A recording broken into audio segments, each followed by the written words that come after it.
জ্বালানি ও উন্নয়ন খাতে আগ্রহ মার্কিন বিনিয়োগকারী জেন্ট্রি বিচের। ঢাকা সফরে বিডাকে প্রস্তাব।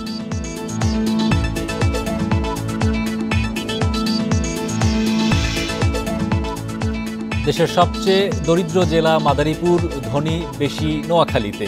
গ্রামের চেয়ে শহরে দারিদ্র্য বেড়েছে।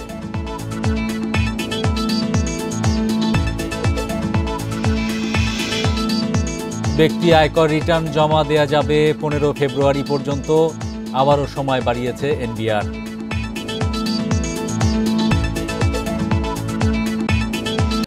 উন্নয়ন, জ্বালানি সহ বিভিন্ন খাতে বড় ধরনের বিনিয়োগ প্রস্তাব নিয়ে বাংলাদেশে এসেছেন বলে জানিয়েছেন ডোনাল্ড ট্রাম্পের পারিবারিক ব্যবসায়িক অংশীদার জেন্ট্রি বিচ। বৃহস্পতিবার হোটেল ইন্টারকন্টিনেন্টালে বিনিয়োগ উন্নয়ন কর্তৃপক্ষ বিডার সৌজন্য মধ্যাহ্নভোজে অংশ নিয়ে তিনি বলেন, আমেরিকার নেতৃত্বে পরিবর্তনের কারণে বাংলাদেশ সহ বিশ্বজুড়েই ব্যবসা, বাণিজ্য ও বিনিয়োগের নতুন সুযোগ তৈরি হয়েছে।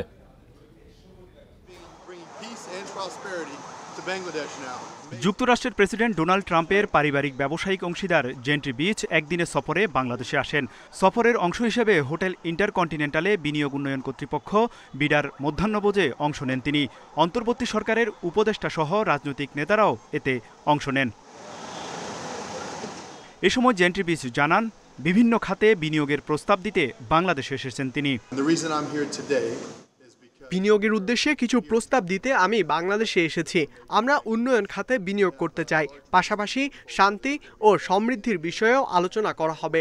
ডোনাল্ড ট্রাম্প আমেরিকার নেতৃত্বে আসায় বাংলাদেশ সহ সারা বিশ্বের ব্যবসা, বাণিজ্য ও বিনিয়োগের জন্য সুযোগ তৈরি হয়েছে, যা কাজে লাগাতে চাই।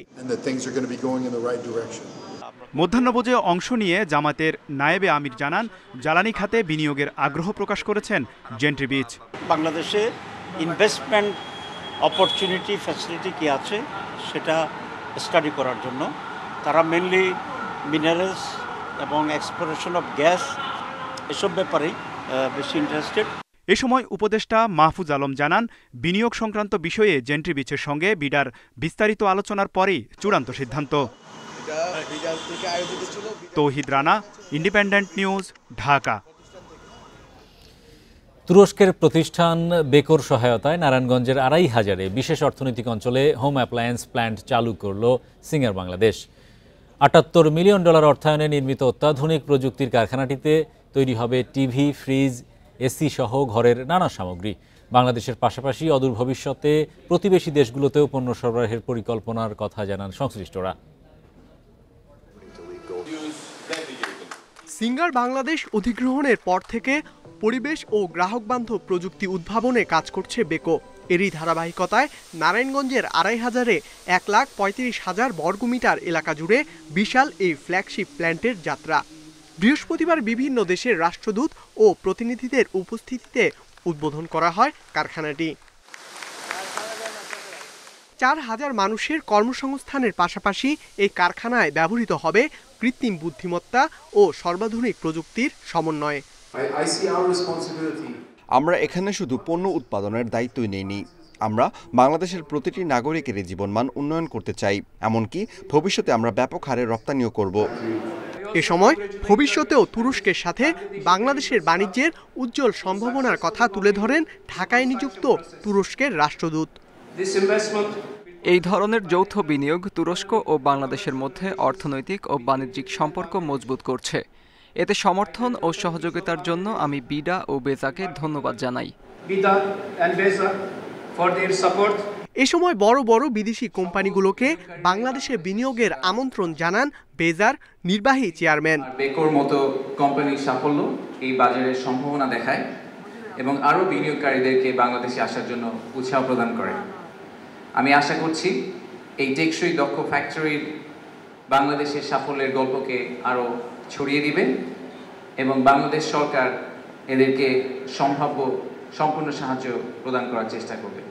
সিঙ্গারে 2019 সাল থেকে মোট $146 মিলিয়ন বিনিয়োগ করেছে তুরস্কের কচ গ্রুপের ফ্ল্যাগশিপ প্রতিষ্ঠান বেকো।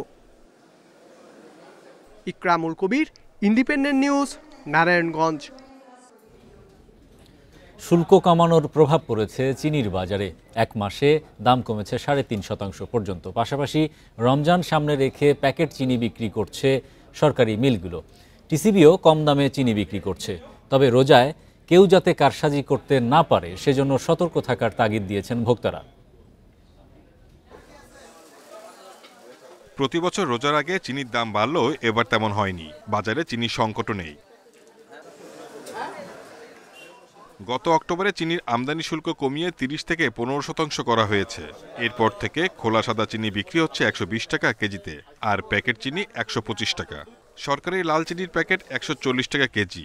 সব মিলিয়ে চিনির দাম গত বছরের চেয়ে 14% কম।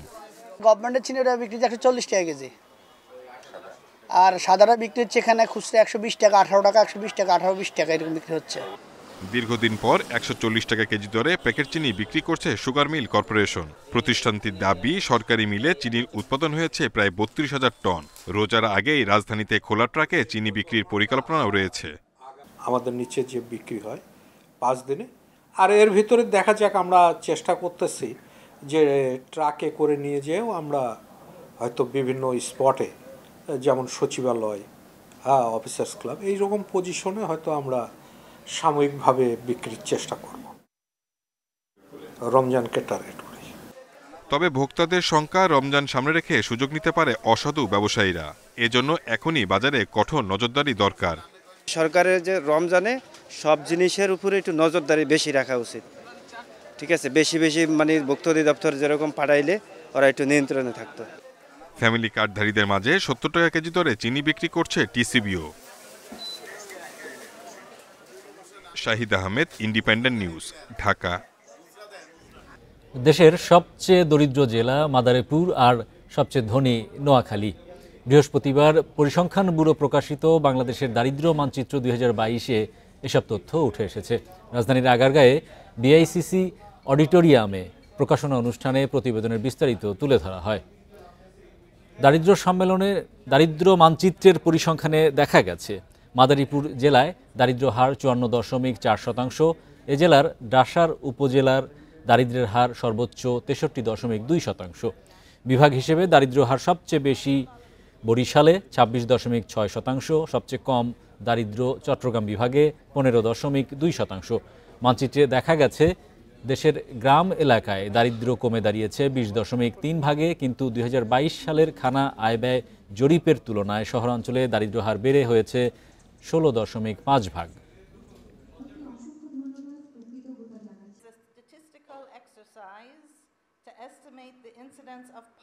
ইন্টারভেনশন নেওয়া দরকার, মানে যেই এলাকার জন্য, যে বিষয়ের জন্য কর্মসূচি বা প্রকল্প বা সাপোর্ট দেওয়া দরকার, সেটার জন্য মূল একটা কাজ হিসাবে ব্যবহার করা যাবে। ইসলামী ব্যাংকের চট্টগ্রামের খাতুনগঞ্জ শাখা থেকে 918 কোটি টাকা আত্মসাতের অভিযোগে এস আলম গ্রুপের চেয়ারম্যানের ছেলেসহ 51 জনের বিরুদ্ধে মামলা করেছে দুদক। দুপুরে দুদকের উপপরিচালক ইয়াসির আরাফাত মামলাটি দায়ের করেন। এজাহারে বলা হয়েছে, আসামিরা পারস্পরিক যোগ সাজশে ক্ষমতার অপব্যবহার ও প্রতারণার মাধ্যমে ইসলামী ব্যাংক থেকে টাকা নিয়ে আত্মসাৎ করেছেন, যা মুনাফাসহ 918,57,54,718 টাকায় দাঁড়িয়েছে। এই বিপুল অর্থ আত্মসাৎ, অর্থের প্রকৃত উৎস ও স্থানান্তরের মাধ্যমে মানি লন্ডারিং প্রতিরোধ আইনের অপরাধের অভিযোগে তাদের বিরুদ্ধে মামলা করা হয়েছে।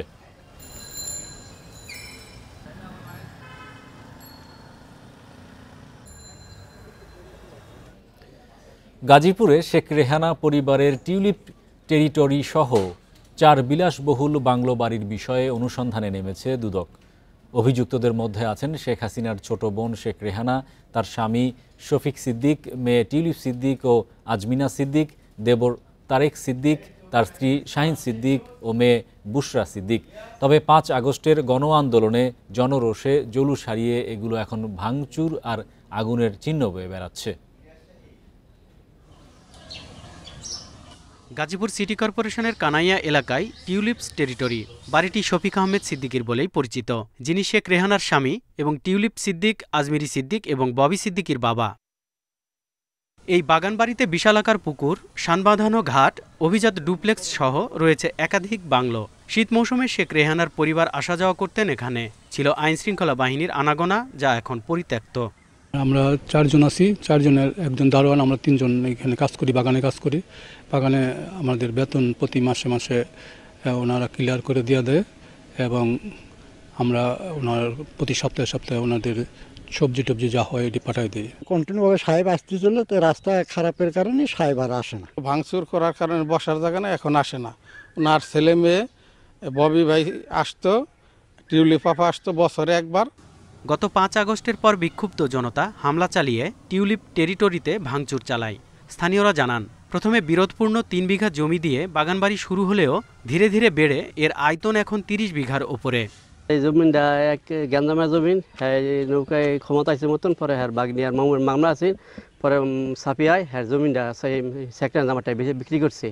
বিদ্যুৎ বিল পরিশোধের কপিতে ডক্টর শফিক সিদ্দিকীর নাম, এছাড়া শেখ রেহানা ও তার পরিবারের নামে মৌচাকে বাগানবাড়ি, ফাউকাল এলাকায় বাংলো এবং বাঙালগাছ এলাকায় তার দেবর রফিক সিদ্দিকীরও বাগানবাড়ি।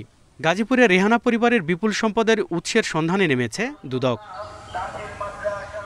এ বিষয়ে জেলা প্রশাসক জানিয়েছেন, এসব সম্পদের বিষয় নিয়ে সংশ্লিষ্ট কর্মকর্তা ও রাজস্ব বিভাগ কাজ করছে। লিখিত রিপোর্ট পাই, তারপরে আমাদের যারা কাজ করছে এটা নিয়ে সংশ্লিষ্ট সহকারী কমিশনার ভূমি বা আপনার হচ্ছে উপজেলা নির্বাহী অফিসার, তো রেভিনিউ সেকশন থেকে এই বিষয়ে রিপোর্ট আসুক, তখন এটা আপনাদেরকে আমরা বলতে পারবো। জয়দেবপুর থেকে 15 কিলোমিটার দূরে টিউলিপস টেরিটরি। স্থানীয়দের অভিযোগ, ক্ষমতার অপব্যবহার করে এসব সম্পদ গড়েছে শেখ হাসিনা পরিবার। Independent news. ব্যক্তি আয়কর রিটার্ন জমা দেওয়ার সময় বাড়ছে আরও 15 দিন। 2024-25 কর বর্ষের আয়কর রিটার্ন দাখিলের সময় 16 ফেব্রুয়ারি পর্যন্ত করার সিদ্ধান্ত নিয়েছে জাতীয় রাজস্ব বোর্ড এনবিআর। বৃহস্পতিবার এক আদেশ জারির মাধ্যমে তথ্য জানানো হয়েছে। এর আগে সরকার 2 দফায় 1 মাস করে রিটার্ন জমা দেওয়ার সময় বাড়ায়। এছাড়া ভিন্ন আরেকটি আদেশের মাধ্যমে কোম্পানির ক্ষেত্রে রিটার্ন জমার সময় বাড়িয়ে 15 ফেব্রুয়ারির পরিবর্তে 16 মার্চ করা হয়েছে। বর্তমানে 1 কোটির বেশি টিআইএনধারী আছেন। তাদের মধ্যে প্রতি বছর 40 লাখের বেশি রিটার্ন জমা দেন। জুলাই আগস্টের আন্দোলন, ব্যবসা বাণিজ্যে অনিশ্চয়তা সহ বিভিন্ন কারণে সময় বাড়ানো হয়েছে। চট্টগ্রামে আমদানি করা ফলের ওপর আরোপিত শুল্ক প্রত্যাহারের দাবিতে মানববন্ধন অনুষ্ঠিত হয়েছে। দুপুরে স্টেশন রোডে এ কর্মসূচি পালন করেন ফ্রেশ ফ্রুটস ইম্পোর্টার্স অ্যাসোসিয়েশন।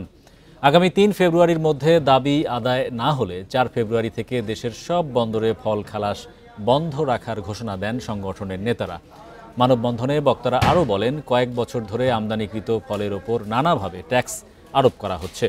চলতি মাসে আরও 1 দফা ট্যাক্স আরোপ করা হয়েছে, যা কোনোভাবেই মানা যায় না।